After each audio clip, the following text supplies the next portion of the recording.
Hey math fans, Alex here, and welcome to Chapter 4, where we're going to focus on random variables. In this section, we're going to talk about two kinds of random variables, discrete and continuous. So let's just dive right in with the definition. So, given a sample space capital omega, we're going to go ahead and define a random variable.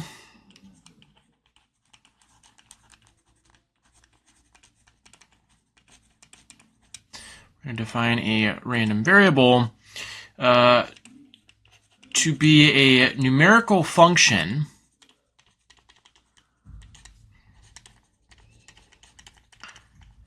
we're going to go ahead and say capital X, and that is going to be a function of little omega,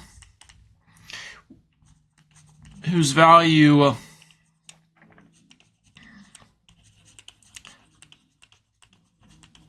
depends on the elementary event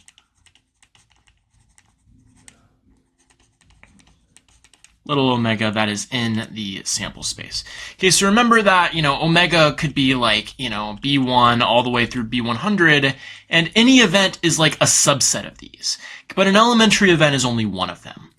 Okay, so the idea is that this random variable can take on any kind of values, and for each value that it takes on, there needs to be some kind of number associated with that. Okay, so the word random is actually kind of a misnomer, and I was always confused about that when I learned about it as a kid. But the idea is, it's just a variable, but we like calling it something else to distinguish it from the science variables.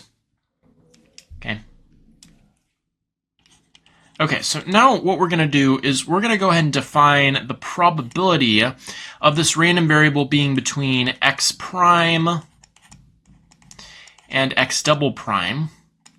This is just my way of denoting it, and this is going to be the probability of the event where the random variable x takes a value in the interval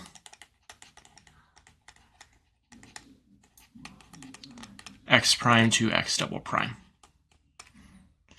Okay, so this is really important because knowledge of this probability for all values x prime and x double prime will actually specify a distribution. Characterizes a specific distribution, which we're going to go ahead and call the probability distribution.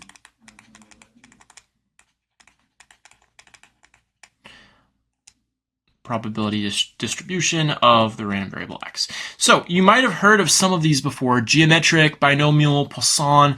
We're going to talk about a couple of these namesake ones in the next chapter, but right now we're just going to talk about random variables in general. So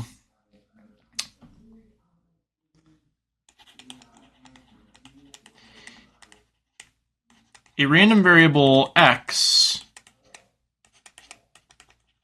is discrete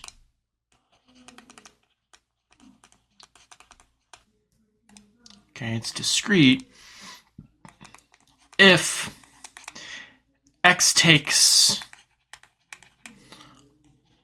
on a countable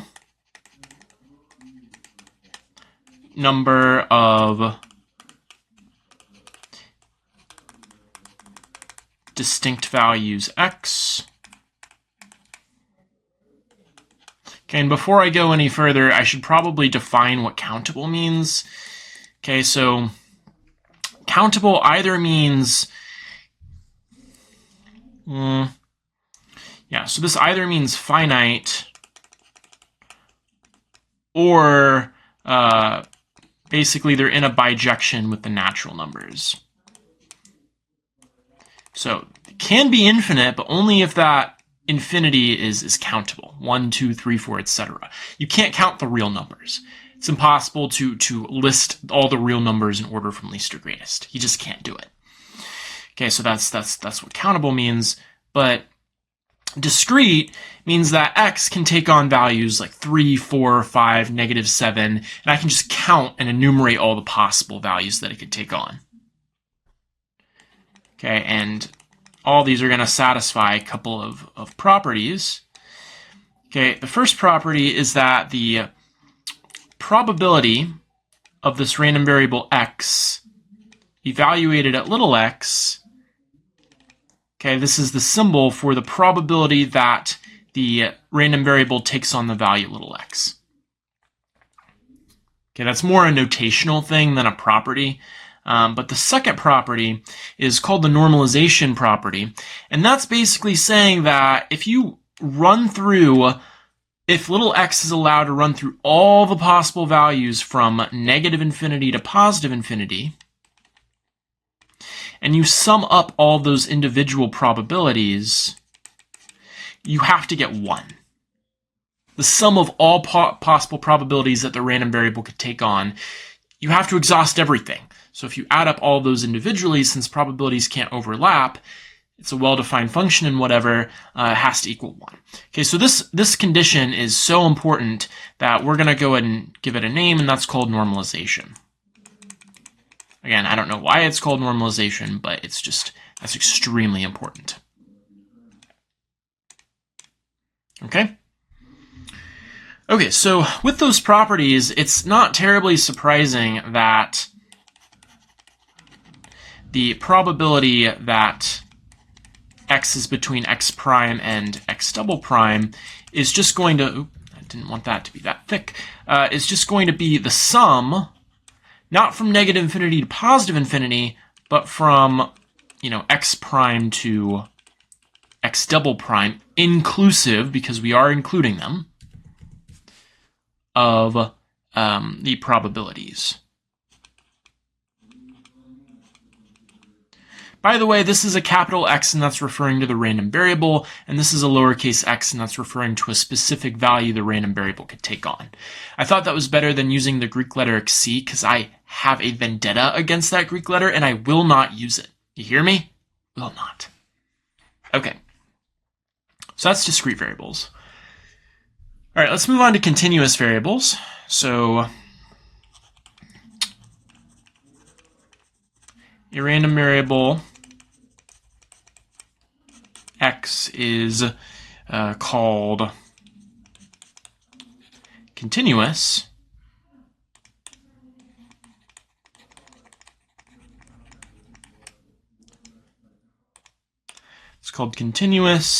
basically if it satisfies two properties as well, and they're going to be very similar to the ones with discrete. The first one is that, well, we can't really talk about the probability that the random variable takes on a specific value of x, because continuous implies like on the continuum on the number line. So the probability that you're going to be at a specific point is actually going to be 0. You're going to see why in just a minute. But we really have to only just talk about the probability that x is in this range. Okay, and in that case, this is actually just going to be the integral, where x goes between x prime and x double prime, of lowercase p, capital X of lowercase x d lowercase x. So I know a lot of lowercase, uppercase, a lot of symbols. I promise I'll do a concrete example of this in a little bit. Okay, but that is going to be called that's called the probability density function, or as I will henceforth refer to it as the PDF of the random variable x. Okay? Now, clearly it has to be non-negative because it's a probability, just wanted to get that out of the way. Okay, and then the second property is still the normalization constraint, which is that if you integrate from negative infinity to positive infinity of this PDF over all possible values, you'll get 1. Okay, so note, for the random variable x continuous, we have that the probability that x takes on any little x is 0, for all x real numbers. Has to be in a range because it's continuous. Okay, think about height. What is the probability that someone is going to be, exactly 5.5 repeating inches? And that's going to be 0 if you have a valid probability density function. Okay, you can only specify the probability that someone is going to be between this height and this height. Because there are uncountably many different heights that you could take on. So there is no measure for what the height would be at one point. It just can't be done. Okay. All right. Definition. So we have the probability density function. We're going to define something kind of similar. So we're going to go and define the function, which I'm going to denote capital F of the random variable x at a specific x value. And that is going to be the probability that the random variable takes on values less than or equal to little x. So basically, if you think about a number line and you think about, this x value right here, this function tells you the sum of all the probabilities up to and including this point right here. Okay? So it's for that reason that this is called the cumulative distribution function.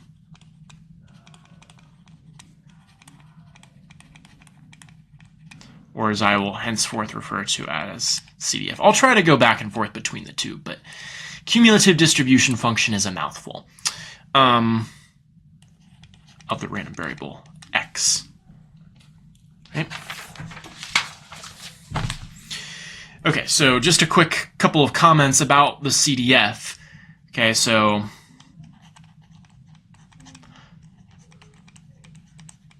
if x is discrete, then this cumulative distribution function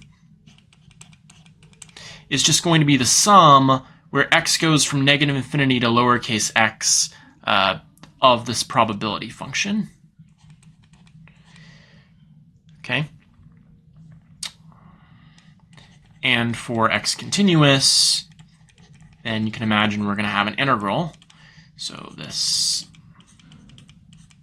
is going to be the integral from negative infinity up to x of this PDF. Okay. So really quickly, I'm going to sketch a couple of graphs of this just so we get a better understanding of what's going on. All right, so here are some potential graphs of the CDFs of some discrete and continuous random variables. So the idea is that, for a given x value, the cumulative distribution function gives the total sum of all the probabilities up to that point. And it's, of course, going to be a positive value because probabilities are positive, so the sum is positive.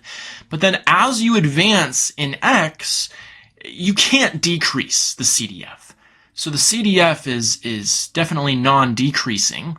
Okay, it could stay stagnant for a while, but yeah, so the idea is that from here to here it's stagnant, but then, eventually it's going to increase. And as x goes to infinity, the values for the CDF have to approach 1 because the sum of everything up to that point is 1. In the continuous case, we would say that the limit as x approaches positive infinity is reaching this horizontal asymptote, so it's equal to 1. And the limit as x approaches negative infinity, that has to equal 0. Okay, so really any function with those properties could be a value, a valid CDF. So keep that in mind. Okay, so one last comment that I'll make about CDFs before we move into an example is that for any random variable x,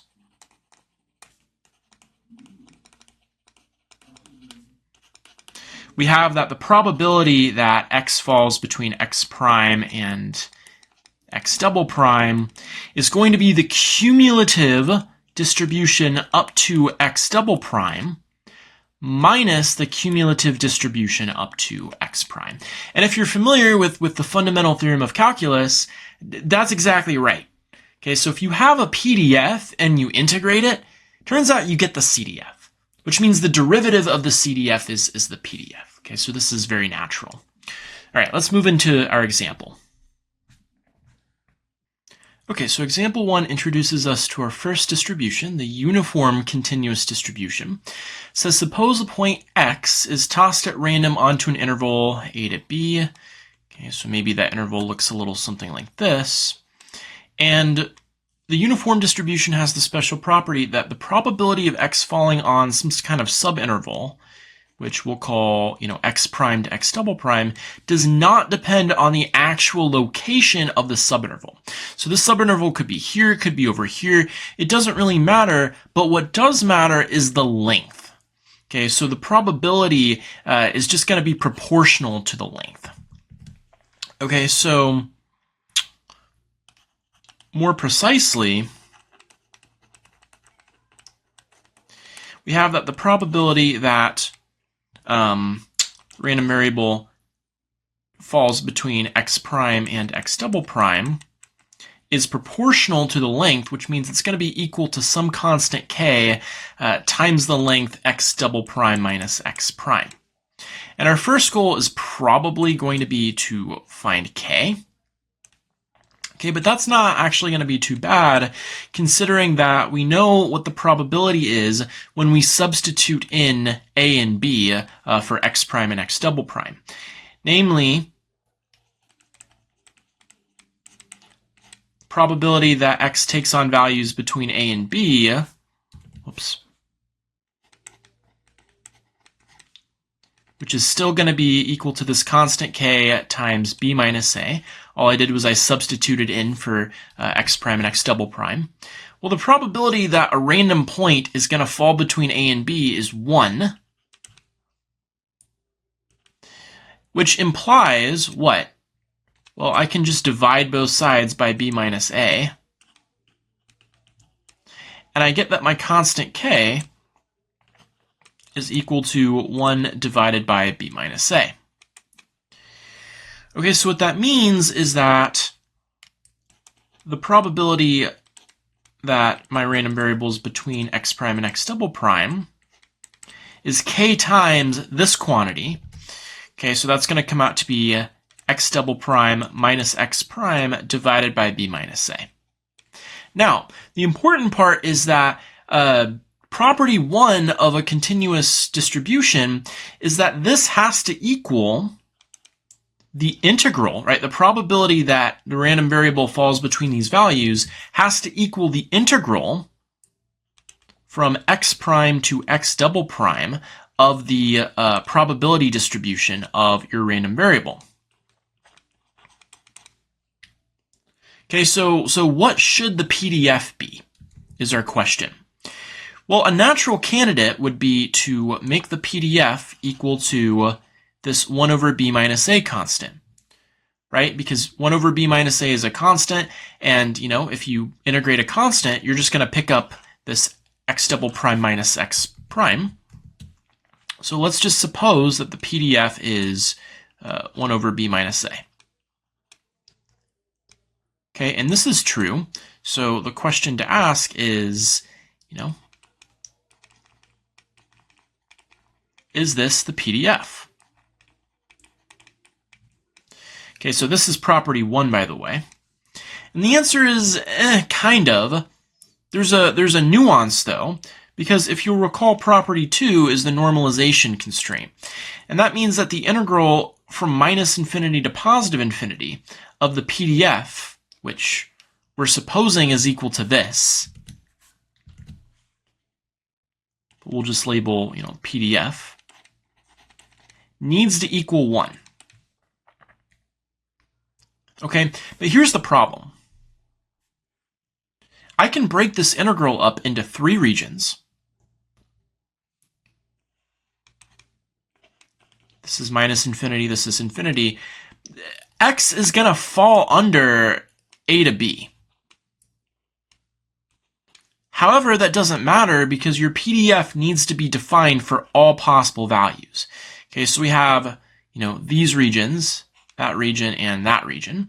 And we need to figure out what the PDF is in each of those regions. And you can probably already guess what it's going to be in 2 of the regions. But let's go ahead and write this out. So we'll have the integral from minus infinity to a of this, plus the integral from a to b, this, plus the integral from b to positive infinity of this. I just broke it up using properties of integrals, and all of that needs to equal 1. Now, if we think that the PDF is 1 over b minus a, that's probably going to be defined for all x in between a and b. Okay, so one thing that I'm going to do is I'm going to go ahead and replace the PDF in this interval with 1 over b minus a. And then if I do that, then this integral becomes 1. And then I have something plus 1 plus something equals 1. And these somethings have to be positive, have to be non-negative, right? Because I'm summing up probability, and the probability of something can't possibly be negative. So the only conclusion is that these have to equal 0.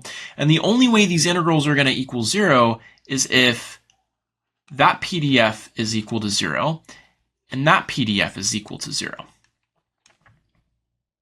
So the PDF is going to be defined differently on different intervals of the real number line.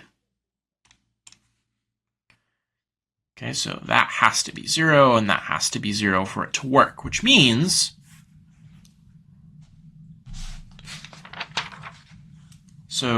thus the PDF of the uniform continuous distribution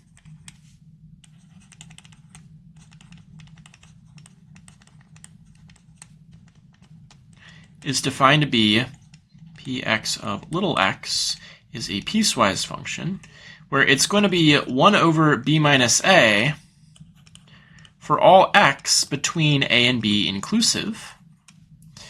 And you do need to include this part. It's 0 otherwise. You can specify if it's bigger, less than a or bigger than b, but I'm just going to say otherwise. And now that is a valid PDF because it does satisfy both properties of the uniform continuous distribution, or of continuous distributions. Okay, so last thing that I'll have you do is I'm going to go ahead and ask, we found the PDF, what about the cumulative distribution function? And I'll go ahead and ask that you refresh your memory on that from the notes, but I'll leave you with this exercise, which is actually a very simple exercise in integration. And what I want you to do is I want you to show that the cumulative distribution function for the uniform continuous distribution is given by the following. It's given by, remember, capital F of the random variable of little x. I want you to show me that that is equal to little x minus a all over b minus a for x between a and b. Okay, hopefully that was helpful. In the next video, we'll talk about joint distributions where we have 2 random variables potentially interacting. Hope to see you there.